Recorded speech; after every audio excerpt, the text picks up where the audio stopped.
Hi, I'm Em, and this is the Ewe Up vlog.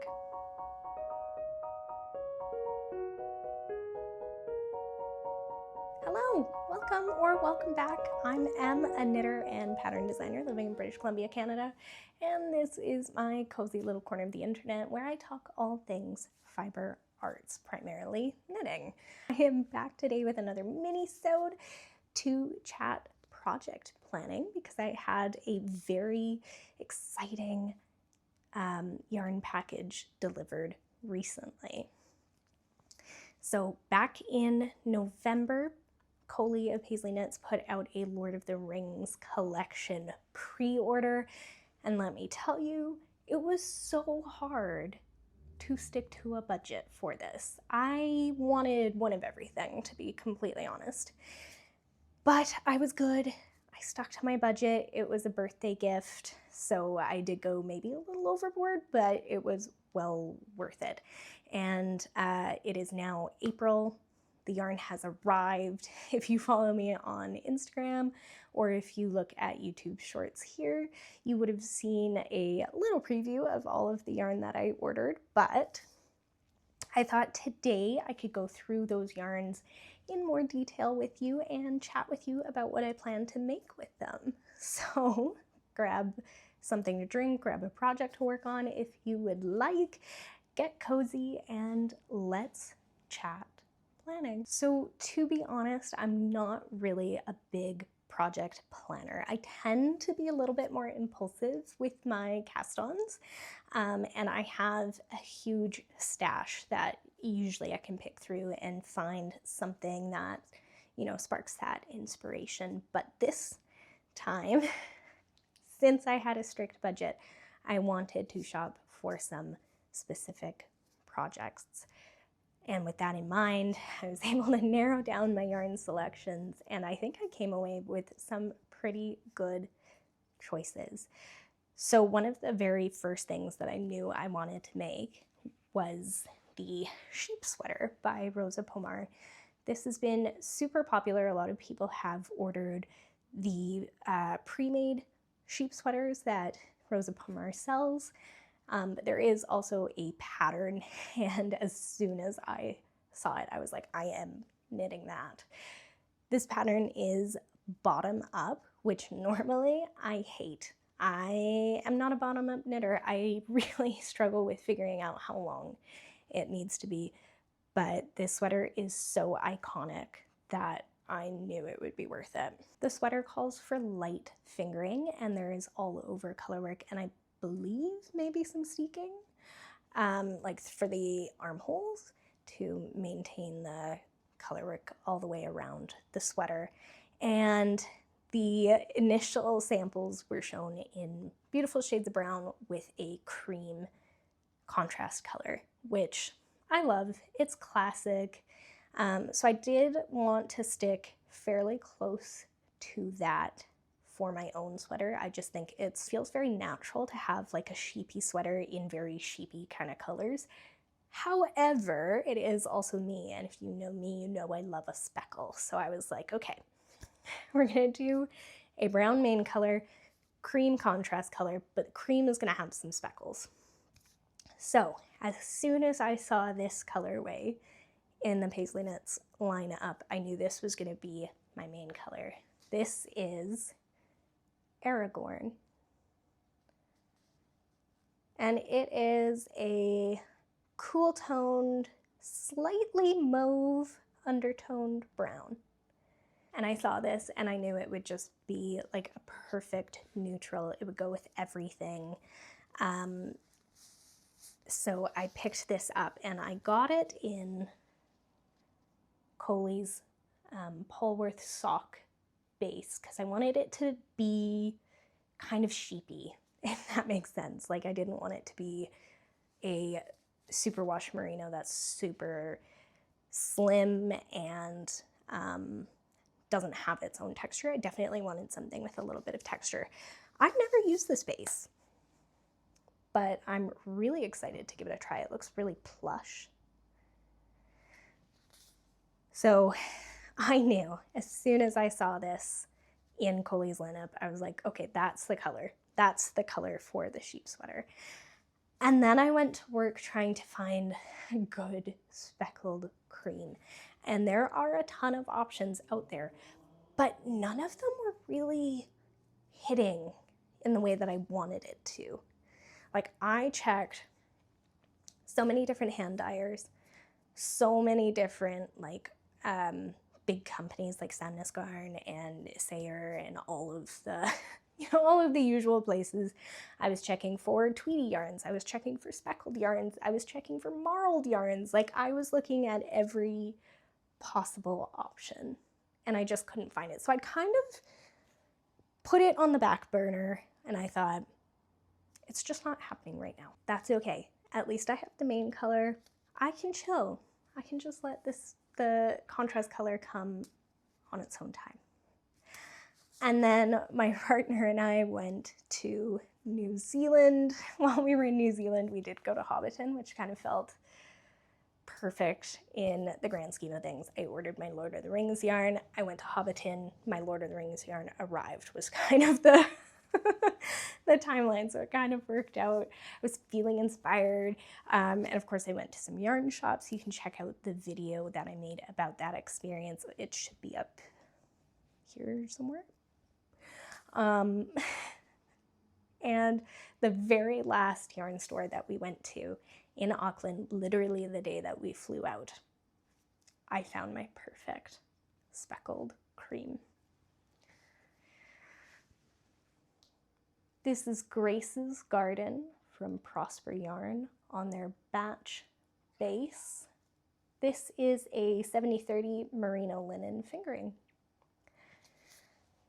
I didn't really want merino linen, I won't lie, but they did not have this color on any other base.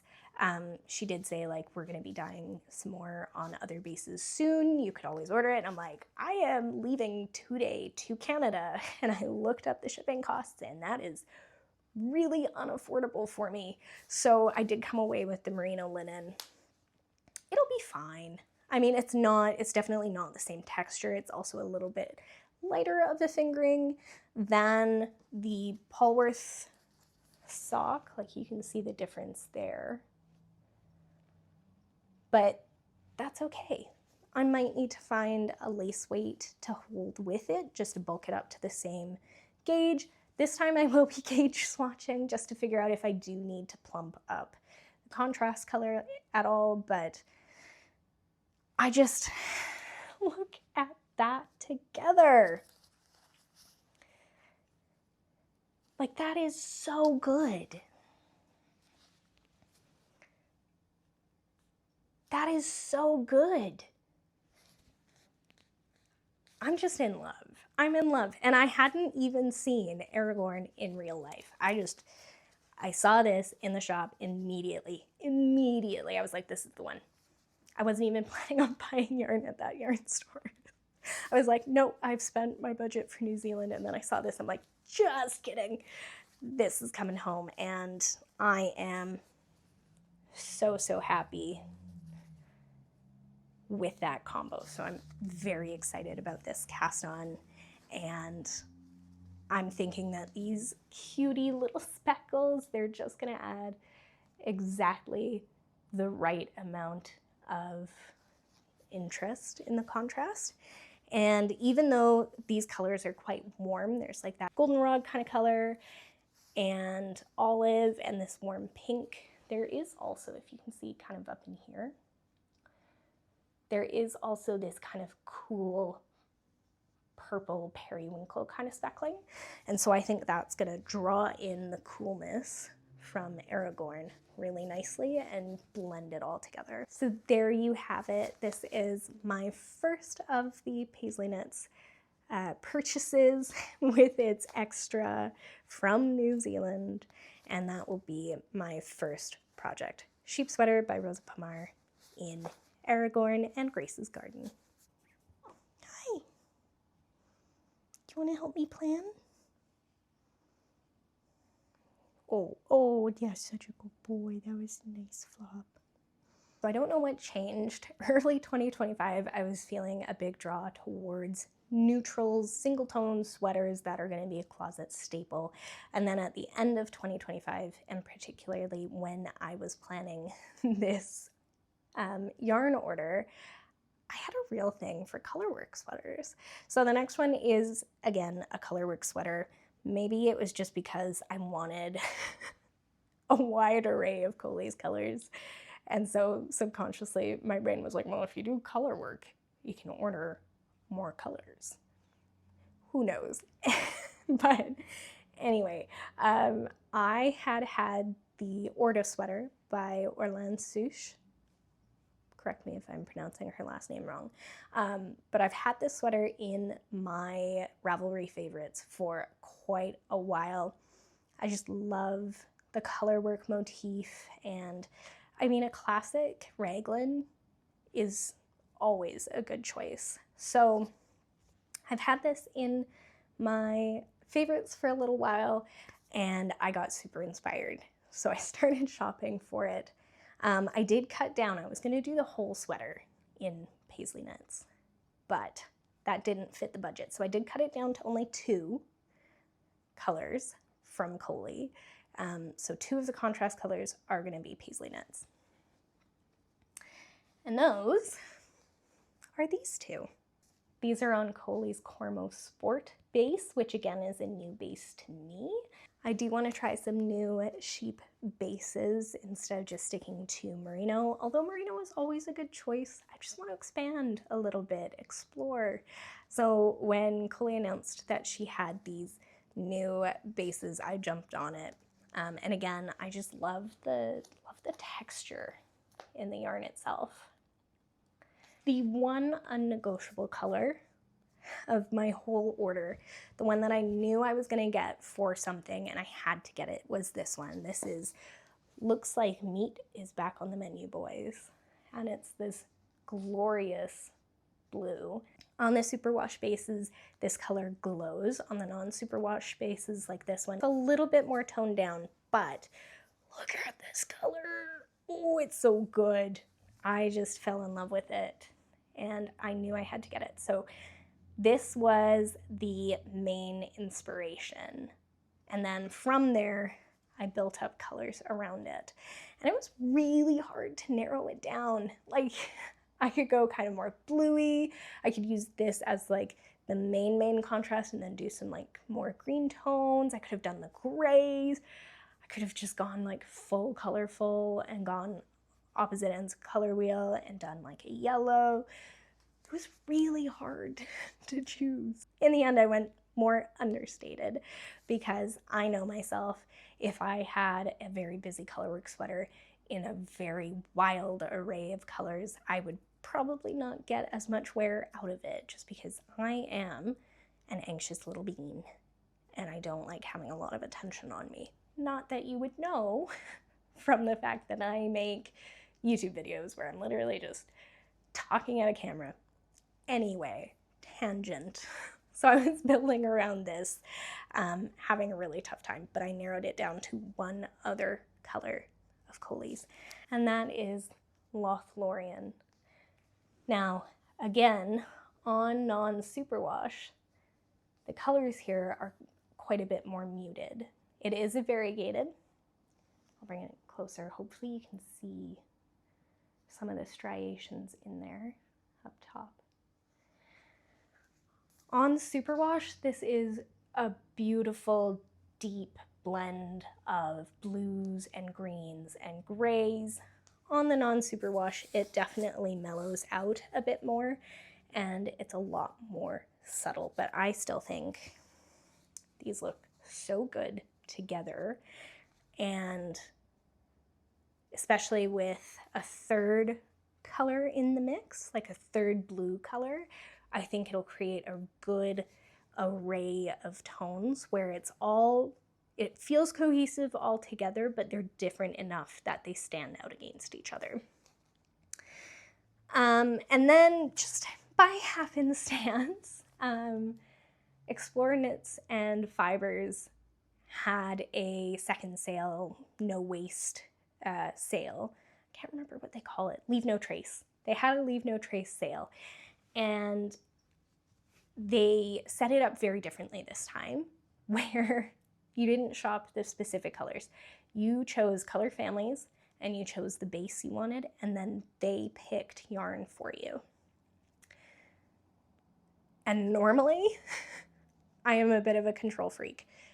Normally, I cannot deal with mystery, but I thought that they were on such a good sale, so good, that even with the American to Canadian exchange and the customs charges and everything like that, even with that, it was cheaper than other skeins I was looking at. So I said, sure, why not? I love Allie's colorways. Her team always does a really good job. So I thought, even if I don't like it for the sweater, I know I'm gonna like the yarn. And I don't know, it feels like Allie was like in my brain, because the two colors she sent me, chef's kiss, oh my God, they are perfect for me. I can't even. I did play it safe and I ordered 2 skeins. One I did a green variegated and one I did a blue tonal, because I wasn't sure what would work best with these, because again, I hadn't seen them in real life. They weren't even close to being shipped when Allie had her sale. So I thought I'll play it safe and I'll get one from the blue kind of side and one from the green side, and we'll just see what works. The blue that Allie sent was perfect. I was shocked. I was like, we must have been on the same brainwave, because look at this. Like, how is that not the perfect third color for this sweater? And as soon as Coley's colors arrived, I held them up with this and I was like, oh yeah, yeah, that's the one. That's the one. So it doesn't have a color name. It's on her sport base. It's made up of leftovers from dyeing other colorways from other pre-orders and stuff. So it is literally just whatever's left over. There is some tiny, teeny, tiny speckles in there, which I think are accidental. But I love those little happy accidents, as Bob Ross would say. And literally this color combo is everything I could ever have dreamed of. I love it. It couldn't have turned out any better. Like, even if I had seen them myself. And I got such a good deal on this one. I'm happy. I'm so happy. So those are my 3 contrast colors for the Orta sweater. Now all that's left is choosing my main color. And I do have some options. I'm trying not to buy yarn this year in 2026 unless it's for kind of like a special occasion. So when I went to New Zealand, I'm traveling, I want to pick up some skeins as mementos. That's a special occasion. I'm allowed to purchase that. A yarn that I really liked was getting discontinued, so I bought some skeins. I consider that a special occasion, kind of my last chance to get them. When my birthday rolls around, I will probably treat myself to a little bit of yarn. If I end up at a fiber festival, I'll let myself get a couple skeins, but I'm really trying to limit my spending on yarn this year. So I don't know yet what I'm gonna do for my main color, and this might have to just sit for like a year or 2 until I figure that out. My initial thought is to go with a cream yarn, like in the Orta sweater sample.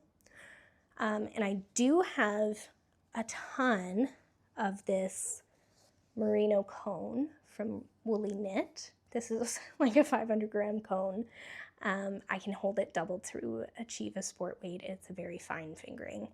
And I have enough of it. I can for sure use this to make my sweater. My one thing is, sorry Marlo, I don't know if that's like too much of a contrast, if that makes any sense. Like, I almost wonder if my main color should be less cream and more of a very, very, very pale taupe. Do you get what I mean? I'll see if I can find a picture of like the color that I'm thinking of, and I'll put it up here if I can. But like, I just don't know. I feel like I kind of want to tone it down, but at the same time, I don't really want to buy more yarn. And classic cream just gives such a good blank canvas for these colors to really pop. So I'm going to sit on it for a little while.